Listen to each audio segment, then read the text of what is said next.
While out filming, I had the opportunity to sit down and observe two of the best coaches in the game. During this time, I saw what I could only call pure passion for the sport and coaching.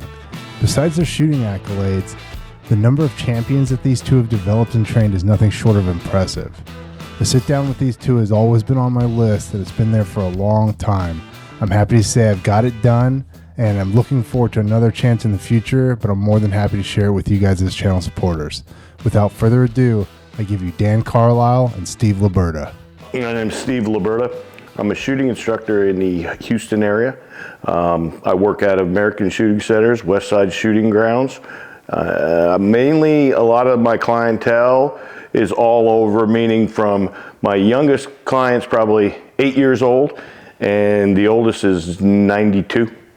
I'll do the same thing. My name's Dan Carlisle. I've been in the shooting industry all my life. I shot my first registered clay in 1969.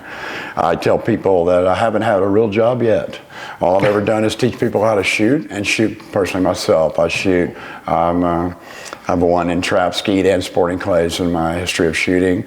I'm a Hall of Famer, four-time Hall of Fame inductee.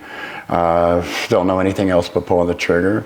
I've been teaching since about 1985. I had my first paid lesson. I haven't stopped since, and it's something that I love. And I'm hanging out with my buddy Steve. We travel all over the country together. We do lessons everywhere. We separately go all over the country, from California to New York and everywhere else. It's just a job for us. We love this job. It makes us happy. It's something that's in our heart that we want people to do better. A good example would be today with the two boys, the man and the son, that have shot a box of shells in their life, and they came to this clinic. Steve had them first, and the hardest part about this game is making people zoom in or focus to the edge of the clay or a spot on the clay, so it coordinates the hands and eyes together, so the subconscious part of your brain tells you when to fire. We struggle with that because we see it all the time. And what happens, it took about a good hour and a half into my session before I could actually, or Steve could actually, get them to see the clay clearly before they fire. The problem with our game is the information source in our conscious brain just wants to look at the lead because that's the answer. You know, I got the barrel of the bird, the gap of space and lead they read in a book, and it's so false, it's unbelievable. Our sport's just like any other sport. I'm pretty sure I don't see the baseball bat when I swing it. I don't see the basketball when I shoot it. I'm looking at the goal where it's supposed to go. That's the concept. But the problem we see daily is people come from the world of measuring, aiming, checking the barrel to make sure they got the lead right. I mean, it's just a huge misunderstanding. It's been going on since the first shotgun was ever invented. You know, that's how it works. So we're glad to be here at Westside. Lori and Dan are great. They have one of the most beautiful facilities in the United States, period. We've been to about every one of them, and they're in the top 10, there's no doubt. And they're nice people, they're courteous, they're giving, they do everything that anybody wants them to do here. They have a great membership, they throw good tournaments, they have 4 full courses, 3 and 4 courses. Come on, that's the ultimate. What are your thoughts on target setting and difficulty? When you have a club that has 3 courses, you have a beginner course, an intermediate course, and an advanced. Our biggest problem in this sport is that most clubs have 1 course. And what happens is they can't throw anything advanced because the members come out and shoot and they can't hit anything and they're upset. And the problem with our sport is, though, we're growing to this 50, 60, 70 yard targets where that's never happened till the last 2 or 3 years. This has been happening. And now they're lost. They can't hit this stuff. Well, it's just as easy as a 30 if you know how to hit it. So it's a matter of, a placement of the barrel's bigger, the stretch is bigger, everything is bigger. So it's hard for them to wrap around that, so they're not successful. And on another podcast, I said, some of these tournaments you go to, they're throwing 60 yards on every other station. Full spring, edgy stuff that, if you think about logic, people that support this are A through E. They buy the golf carts, they buy the shotguns, they're buying the shells, they're filling all the tournaments up. The top 30 guys, this is what they're setting targets for. And personally, I don't think that's right. I think you could set 5 or 6 of those stations difficult, not 25 of the stations difficult. Those 6 or 10 stations would separate all the best players to line it up perfectly, and the D class and C class shooters wouldn't suffer. When they go out the driveway with a 65 out of 200 clays, I'm pretty sure they're not having any fun. I mean, one guy told me after the Open a few years ago, he said, when I drove out of the driveway, I looked at my wife, I said, hell with this, I'm going to take up fishing again. I'm serious. So, growing the sport is our whole object. Steve and I teach people, beginners, a lot, and it gets them into the sport that buys guns and buys shells and buys carts, and they don't go the other direction. That's my whole big beef about the sport. It should be growing and growing and growing. And Steve and I talked about this the other day. I'm going to change the subject a little bit about the PSCA. This is the perfect time that the PSCA should be coming back, right? Right. I mean, we're looking at guys that, like Brandon Powell, just made $35,000 this shoot. That's unheard of. I mean, back in my day of winning, if we made $5,000, my God, that was like $1 million. It was so much, but it's not enough to live on. You still have to have a job. So that's the big part of the PSCA, was to build that, till we get to the TV rights, so it would allow people to watch, which is going to grow the sport even more, and it's going to allow money to be in the sport by bigger sponsors. And it could have worked if we could have had enough money behind it for a few years, but the guy, our money guy, hedged a bunch of propane up in north, and it was the warmest winter they had ever in history, and he lost about $3 million. And I don't really blame him for bailing out. He don't really have a choice, kind of. He pledged so much money, and it just got taken away real quick. I think if we'd have had 2 or 3, 4 years of it, we could have made it happen. But maybe somebody will come back in, and it is for sale. It's definitely for sale. If anybody wants to buy it, all the rights to it, everything, it's definitely for sale. This is the part of the video that I ask you to like and subscribe. It's free for you. It means the world to me, and I thank you for your support. What should you look for in a coach? A good coach is somebody you can relate to.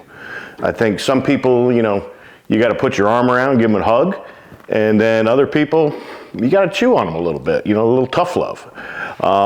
The person who gets the message across to their student, I think that's the right person for the job.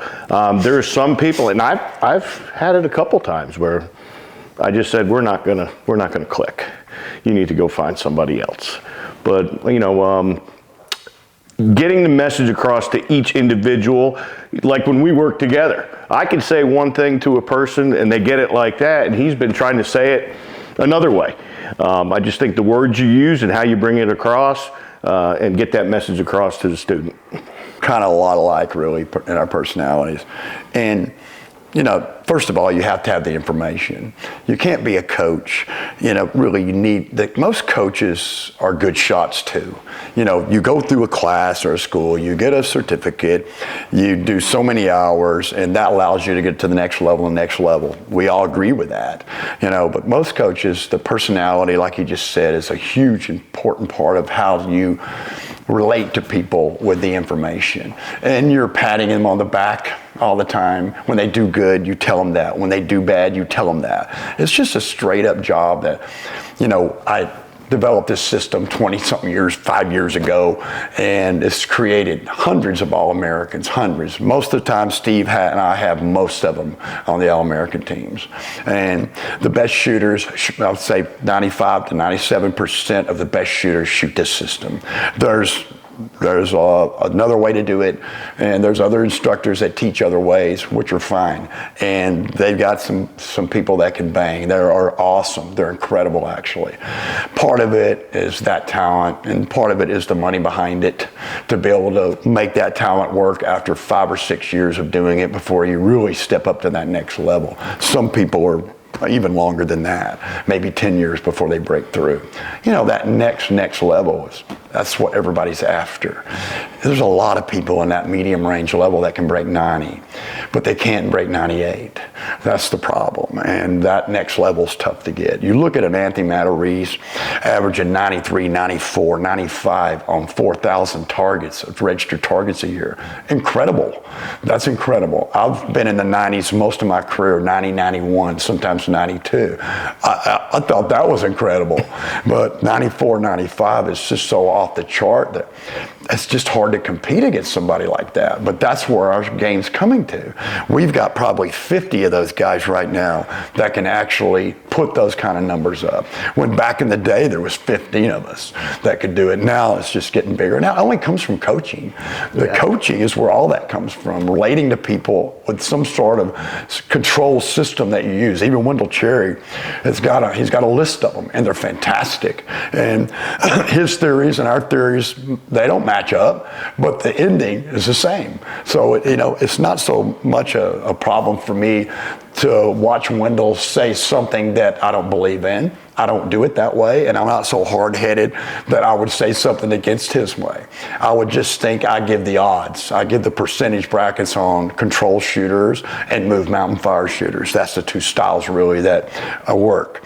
You look at George Digweed, 30-time world champion. He's a control shooter. You look at Richard Falls and maybe Mickey Rouse and John Bidwell. They're all move mountain fire shooters. So all of them together is over 50 world championships between four guys. Incredible, right? I mean, that's unbelievable. But that's the two styles that kind of battle each other out. I'm just proud to be a part of all this and being able to come up with something that actually works, that teaches people how to be good at it. And the more they stretch, they strive for that, the better they get. The more shells you shoot, it's like anything else. I tell my clients, and Steve does too, if we had a dart championship 2 weeks from now, and you threw 50 darts a day and I threw 5, who do you think would win that championship in 2 weeks from now? You. You got 10 times more experience at throwing darts than I do. So obviously, training is a huge important part. That's why shooters aren't just out of the box the first year. It's the 4th, 5th, 6th, 7th year before they see the light. Well, that's why all of these kids are getting so good so fast. Parents actually just figured out, you know what, instead of teaching them 1 foot of lead, 2 foot of lead, throw the gun out there, school bus. You get this kid that's 10, 11 years old, doesn't know anything about a shotgun, and you teach them the right way right off the bat. How many times have we seen by the time they're 16, 17, they're winning big shoots, they're incredible. US Opens, We all have them. We have an 11-year-old kid yesterday. It's a phenomenon. He's so good, it's just scaring both of us. Carter. There's 2 of them, Carter and Cash. And they're buddies, and they shoot together all the time, so they feed off each other, and they shoot our system. We've been teaching them for a while, and they're unbelievable. They're 11. 11 years old, and they're breaking in the 90s now already, 92, 93. And that little corporate stuff, 98. When they shoot their little STP stuff, they're just... People, when the other kids see them, they just turn their head, look the other way. Now, they're here, kind of deal. So that's what happens when a Wendell Cherry walks into the shoot, or a Finese, or a Matarese, or a Cruz. They walk into the tournament, people see them, oh God, they're here. They're already beat. They're beat before they even get started. Just how it is. That's that part of this game that I like. I really like that because it makes people work harder. They take more lessons. They buy more shells. They support the industry.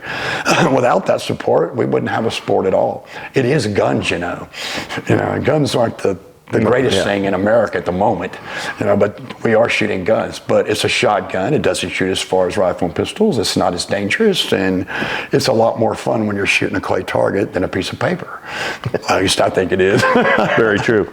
Does age matter when we're talking old eyes versus inexperienced youth? Take a young kid where you mold them. Okay, that's what we do. Like a blank slate. It's piece by piece until the mountain's formed, and they're there. They're there forever, up until their mid-60s, even later. As long as they have good eyes, as long as they still can see, that's all they need. You never lose your hand and eye ability. You still have it to the day you die. You really do. That's just a big, you're 25 years old and I'm 60. Oh, I don't have that hand and eye anymore. That's a bunch of crap. I mean, you couldn't be able to drive your car down the road. You couldn't do it. So, it's just most of this instance, if you hear about old people can shoot.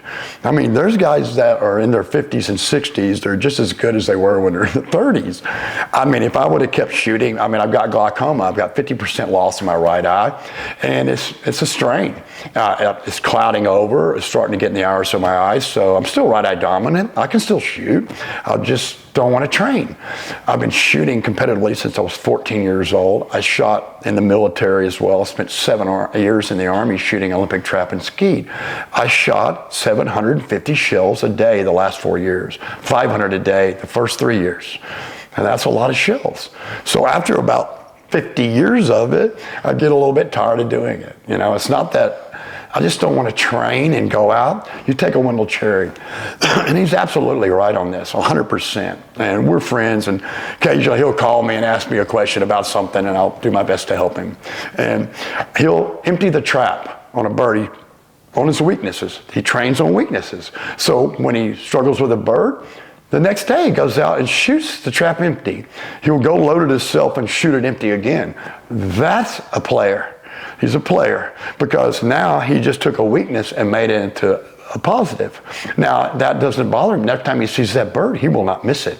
That's what makes you good in this sport. People have a hard time with that. Most people aren't tournament shooters. I mean, there's only probably 15 or 20% of the people that shoot clays. There's millions of them. They're not tournament shooters. How many we have in the NSCA now? Like 80,000, something like that? I mean, there's millions of people that shoot clays on recreational basis every week. But they're not shooting tournaments. They're out having fun with their friends and just getting a little better and a little better. They take a few lessons so they can beat their friends. That's what they do. And most everybody that we had today, I don't think any of them shoot tournaments, actually, do they? Maybe just the husband and wife just started. Bob and what was her name? Maria. Yeah. And so they're the only ones out of all the people we had today that even shot a tournament before. They just want to get better. They want to go out with their friends. They want to go dove hunting, get their limit instead of nothing. So it's just most of what's going on in sporting clays in America. The competitive part of it's really small compared to the growth of it. So I think now that there's money in the sport, this game could possibly change, Steve. It could. The only hard part about it, and you know it through the PSCA, this game is hard to film. It's hard to put on TV. You know, most people, when the PSCA came out, you know, I'd watch people watch. They're like, oh, yeah, let's watch it. And they're like, what are they shooting at? You know, it's just hard to pick up the clay on the screen. So, you know, people that know what's going on know what you're shooting at, but to grow people into this sport, it's just really hard to put on TV. And if they turned it on and just saw a bunch of guys out there with guns making noise and they can't see the clay on the screen, it's difficult. It's just tough.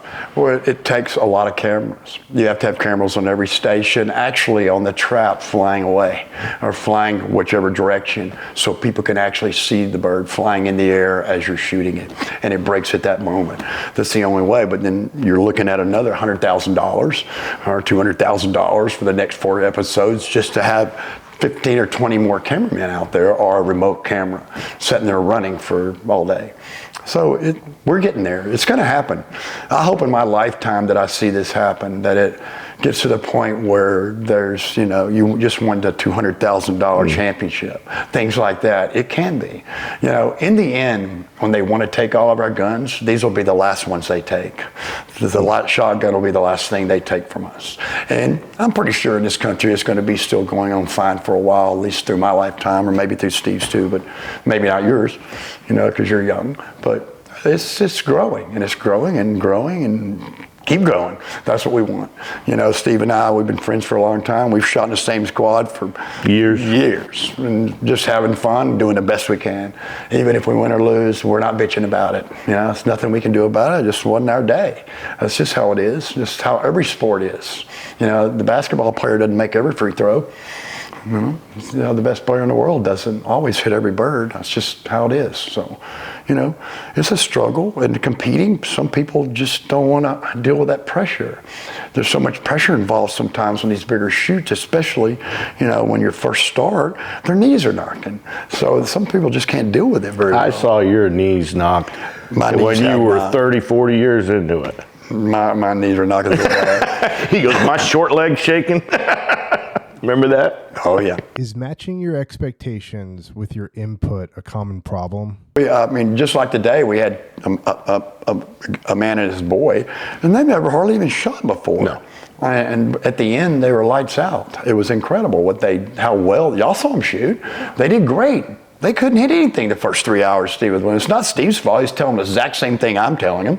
It's just that finally they started hitting a few and realizing they didn't see the barrel. I said, what did the barrel look like? I didn't see it. That's right. And then it just got better and better and better and better. And then it's going to get to a point where it's going to level off. And they got to fight for the rest of them. Just like Wendell training or us training, going out there shooting 150 of this one bird because it's wearing me out when I see it in a tournament. So I got to conquer this bird so I can shoot 4 birds better the next shoot. That's really what the game about of any sport is the same way about training. Tell them about the football training, about the coach you told me today about on Friday training. Yeah, this is very interesting. It's no different what we do. We watched the Alabama game last night, and they won on 4th down. And I don't know, they were on the 30-yard line. Needed a touchdown to win with 30-something seconds, and they make it. So everybody's like, wow, that was just a lucky throw, or, they asked the quarterback. He goes, no, we practice that every Friday. Then they asked the coach, and he says, yeah, we practice from the end zone, read from the 10-yard line, from the 20-yard line, from the 30-yard line. So you're prepared. That's all it's all about. I mean, it's the same thing. It's the same thing we do. You practice certain things that you're weak at, or you know that you have to do in those situations because, they do that. If you make a touchdown, you kick a field goal, by the second or third one, you got to do the 2-pointer, and you start at the 30 every time or something until one of them wins. And that's how they do it. Well, you got to train at that. You just can't, we're doing this time, and you're not familiar with it. Well, dang, probably going to lose. You don't have the plays for that. And it's the same thing. It's really any different than any other sport. It takes training, dedication, you got to believe. And, it's nerve-wracking. When you're in the national championships or the world championships and you got 3 stands to go and a person comes up to you and says, hey, Dad, if you run this out, you're going to win it. Okay? Now you think about that. You go to the next station, you get through that. You go to the next station, you get through it again. The last station, your knees are knocking. Honestly, absolutely, it makes you nervous as can be. Now, I've never been the Iceman. There's a lot of guys out there that look like they have no nerves. Maybe inside they do, but mine are on my outside. Okay? Honestly, I've had my pants legs shaking like this before and turn around and look at my buddies and go, are my pants legs shaking? And they go, yeah. That's just the way it is. I'm just one of those guys, I have it on the outside instead of the inside. And I step back, take a few breaths, get it on my chest by doing something like that. It gets everything, my thought pattern over here instead of over here where I can't think clearly. So a couple deep breaths. Get your mind back together and about being clear and what are you going to do to hit this bird? What have I got to do to hit it? And go through that routine and hit it. It's just that simple. I've never been the Iceman, really, never. I've always had nerves. I just fought through them my whole life. He's more of an Iceman than I am. You can't even tell anything when he's on a roll. He doesn't look any different. He's not doing the chicken scratch on the ground and might be a little doing all this inside. weird stuff. Looking around, being weird, being different. Otherwise, a little weird. And I'm that way. You can tell when I'm nervous, and I can't stop it. It's just part of me. But I get through it. Most of the time I've gotten through it. I just have to step back and just regroup and just take some deep breaths, I think most of it is I hold my breath a little bit. I don't get enough oxygen to the brain and it just starts racing real fast. And that's what I think most people do that have the same kind of problem I have. And I just step back, breathe a little bit. And one thing about that, I'm not embarrassed to do it. My father told me a long time ago, he says, son, because I shot trap. And you had to keep the rhythm in trap. Everybody's got to shoot every second down the line or you're not keeping the rhythm, that's why I missed. That kind of crap. Well, that came from the 60s when they had a handset trap, okay? They didn't have carriages. They had a boy in there about 14 years old with a box of birds, and when the machine come around, it had a 1-second delay safety. He had 1 second to put it on, get his hand off, and grab another clay. 1 second.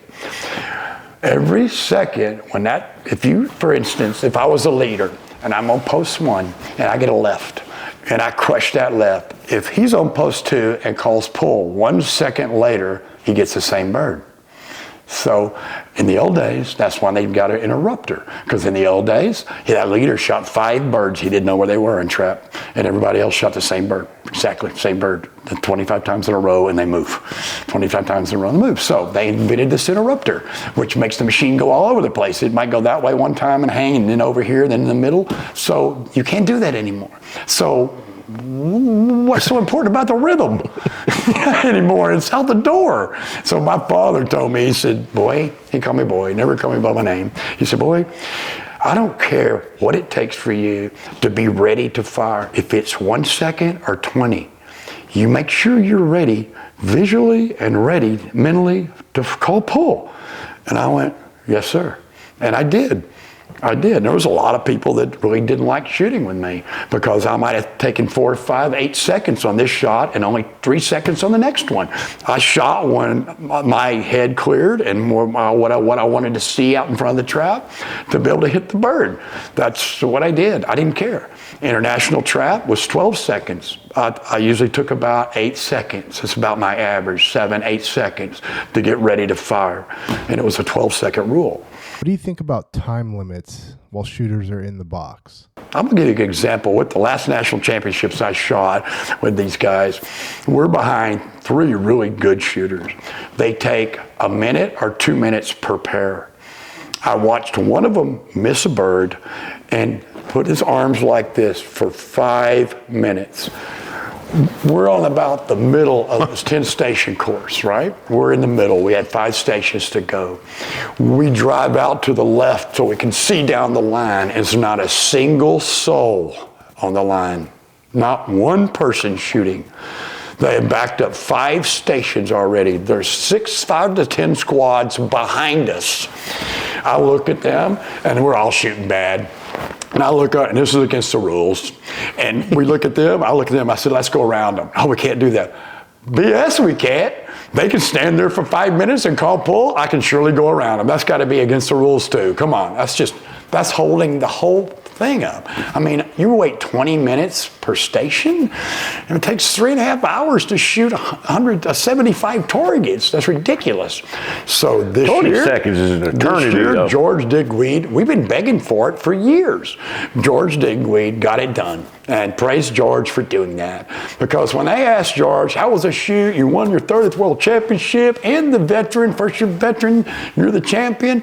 He says, what do you think about everything? I think you blokes need a time limit. That's what he said. And he's absolutely 100% right. We need a time limit. And 20 seconds works. And on the bigger shoots, they need a stopwatch and they need to follow that rule so people will quit doing it so everything flows properly. Okay, it should flow, to take a couple hours to shoot 100 birds in that rotation, not 3 or 4 hours. Ridiculous. So it's just slowing everything down. As a complaint department, that was always my biggest complaint, watching these guys take 4 or 5 minutes per pair. And there's 4 of them out there. On the other end of that spectrum, you get some people that go, what's the rush? Where's the fire? You know, when they're going through their pairs. And it's like, well, I don't want to hold anybody else up. Well, you're taking 5 or 6 seconds in between. That ain't holding anybody up. You know, you paid your entry fee. I always tell them that when you step in that box, you paid for it. It's your piece of real estate. Get your mind right. Take your 5 or 6, 7 seconds. Who cares? 10 seconds. What, yeah. You know, who cares? You're not holding anybody up. You know, it's like George said, and I laughed because I didn't hear him say it, but another guy told me this. He says, what the heck are they thinking about? Just missing? I mean, how do you think for 5 minutes on something? What would you be thinking? I mean, missing has to be coming in there somewhere. And maybe when it does, you have to take another minute and a half to get it out of there. I don't know. I really don't. I think maybe they're just hitting reset on their 20-second routine 40 times, and that's how we're getting to 5 minutes. Yep. Man, that's like they pulled the plug out and got to reboot. And if you think about that group of 10 or 15 that do it, most of them went right in the crapper for the next 4 or 5 tournaments. They didn't win anything at the Nationals, did they? No, they didn't win anything at the Nationals. The guys that won were taking 5 seconds, 8 seconds, 7, 10 seconds. That's what they were doing. So, I mean, even golly, a routine only takes about 5, 6 seconds to run and another 3 seconds to get in a position to fire. Really, 5 seconds would be max, so I'd be 10 seconds altogether. And wow, I just can't wrap around it. I don't even get it, really. I don't know what they could be thinking about that long to be able to hit another one pair or one bird. I just don't get it. I mean, you? No, not at all. What do you think about shoot-offs under the lights? Well, I think they do that just for the entertainment side of it, and the lights are cool, and we got a stadium full of people. They stay there instead of driving home, and nobody's there when they shoot off. Not everybody. People love watching the English shoot against the Americans, and they've always stumped us for years. Only in this last maybe 6 or 8 years, maybe 10, that we're starting to even penetrate them. Even George said at one time, the Yanks have arrived. And we have. We've got 4 or 5 world championships now, and through Americans, incredible. In 1999, I was second behind George. And we walk out to this under the lights, and I'm a terrible light shooter. And we went out under the lights, and I was 10 birds behind George in second place. So when we walk out to this thing, and all English and me, I was the only American. And we walk out there, and George looks over at me and said, "Dan, are you nervous?" And I looked at him and I said, "George, if you break a 0 on the first stand, I might start getting a little nervous." He laughed. And when it was all over, he had 11 bird lead over me. I did win second. I was the first guy on the podium for his country, which just made me feel pretty good. Even though it was a silver, still okay. Nobody's expecting to beat those guys anyway. We were just starting. They had a 40-year jump on us. 40 years they were shooting, sporting before we ever started. We shot our first clay here in 1985. I was the chief shooting instructor for the USSCA. I raised about $18,000 through some of my wealthy friends to send the first U.S. team to England to shoot the World Championships for the USSCA. I shot a 78. I won the international championship. All the international people that come there. George shot 96. That tells you how advanced we were then, knowing nothing. We were shooting 25 and 30-yard crossers. It was hard. My very first station, I was telling people this today, I'll never forget it. It was a tower. There was a big, tall trees with this little opening. It was about 50, about a 40-yard opening. And the power, you could see it through the trees a little bit. It had a 90 millimeter on full spring, as fast as you could throw it on edge, ripping across that opening. I never touched it. I had no idea. I mean, are you kidding me? I broke a 0 on that station. That was my first station. Oh boy. I said, man, they're in a different world. Everything's just fast, and yeah, it's not real edgy, but everything's fast. They're just in a different level. Look at us now. Look what we're turning into. The same exact thing they are. We are starting to develop that same mentality as they did. And of course, now that there's money in the sport, man, I'm just praying that it just keeps going like this and makes guys actually be able to make a living. It would have been great to be able to make a living in this sport, on your winnings, like golf or tennis or whatever, sports related stuff. And it looks like it's about to happen, really. You look at the Florida shoot, a couple $100,000 in it. What's the name? Jack Links. Yeah, the Link shoot. And then the US Open starting to put some money in it. There's 20,000 for the Nationals now instead of 5. And I mean, wouldn't Brandon walk out there with 34,000 or something like that? That's a decent check. Now, if you did that 3-4 times a year, you can actually make a pretty good living shooting. At least you're not a shooting bum, You can still pay your bills. Well, that's the way I look at it. So I'm just glad that it's starting to happen now, especially for all these young kids growing up. There's an actual future in this. In 15, 20 years from now, it could be 3 times that much. And we're watching on TV like golf with the big cameras, and they're on it, watching the bird fly out of the trap in slow motion, and everybody's I mean, the editing would be much easier and better. I mean, I've done some of that work. I know all about it. I've done a lot of this kind of stuff, and I'm just been waiting for this moment, really, to see this sport be something special before it's all over, because, you know, I feel like I had a big part of it. You know, in the beginning of it hopefully to the end of it, to my end anyway. What message do you have for a serious competitor? Get a great coach. That's the biggest thing. I always, you know, like I said before, you get somebody that's brand new. I always call them like a blank slate or a lump of clay that you can mold any way you want. And this way they don't develop any bad habits, and they get taught the right way, and then they can just advance through the ranks, and they rise fast. Ask him. I've done more things wrong with a shotgun, I think, sometimes than I do right with a shotgun. But, you know, you get into that slump and you get back on track. But I really believe that solid coaching is the way to advance the fastest. It's the only way to advance fastest. I mean, look at these two guys today. They'll be in C class in a month or two. I mean, go from E class to C class that quickly. Within 4, 5, 6 shoots, they're going to get punches like crazy. It's just how it works. They just they get it. They just get it. Maybe we say it in a very simple way to them. Anybody that's had a lesson from me, I feel like I gave you your money's worth. If I don't charge you, if I don't feel that way. Both of us are like that. We give 110% every minute. You filmed a lot of it today, didn't you? Yeah. You see me slacking?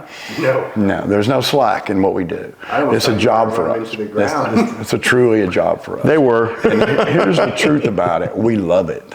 We love doing this. It's so much fun. It's unbelievable. The heck, 11-year-old that can break 90-something in a matter of a year or so. My God. I mean, you molded that kid to the proper understanding of mechanics and the proper understanding on how to truly focus to the clay the way you're supposed to. And there's visual structure to that, and that you have to learn all kinds of things. That it's just a list of stuff. It's a mile of stuff, and it takes a few years to wrap around it. And we love working with kids. We do it a lot. We do a lot of kids work because the future of our sport, period, the future altogether. And I do agree with Steve. You need to hire a good coach for your kid or yourself, so you really get a true understanding of the mechanics and how to look at the clay. If they can do that and can see the shot, you're good. If you ask a coach, can you see the shot flying by the bird if I miss or if I hit it? And they go, no, I can't see the shot. Go find somebody else. I'm sorry for you guys that can't see the shot that I said that, but it's absolutely a fact.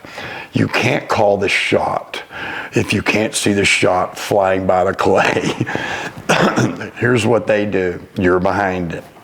You're behind it. You're behind it every time you miss. And you could be 1.5 feet in front of it, okay? That's where it comes from. So you take a window, and, you know, these guys that are really good at it, I can count the pellets to this very day. They can too, so can Steve. It's easy to do. You just got to stand behind people long enough and you'll start seeing it. It's just something that happens. And when it starts to happen, it's going to improve your coaching ability tenfold, because you're telling the truth, absolute truth of where you shot. Then you can fix that then. Okay, that's how it works. That's what I believe as a coach. You have to have a good understanding of fundamentals. If you have to go to school with that, or if you have to get coaches, say you get classes from Steve on a monthly basis for a year, and you want to be a coach, he's going to teach you everything about being a coach. If he has to make you look over his shoulder while he's firing the gun. Are you with me? That's how it works. And they're far and few between. There's thousands of them, but there may be 6 or 8 that's actually really good, that really believe in what they do. They do it for a living. You know, the weekend warrior coach is a little bit sketchy. Okay, they're not professionals. They don't really know what we know, because we do it every single day of the month except Monday. We're off on Monday. And we go hunting or fishing, don't we, Bob? That's right. So appreciate you having us. Thank you.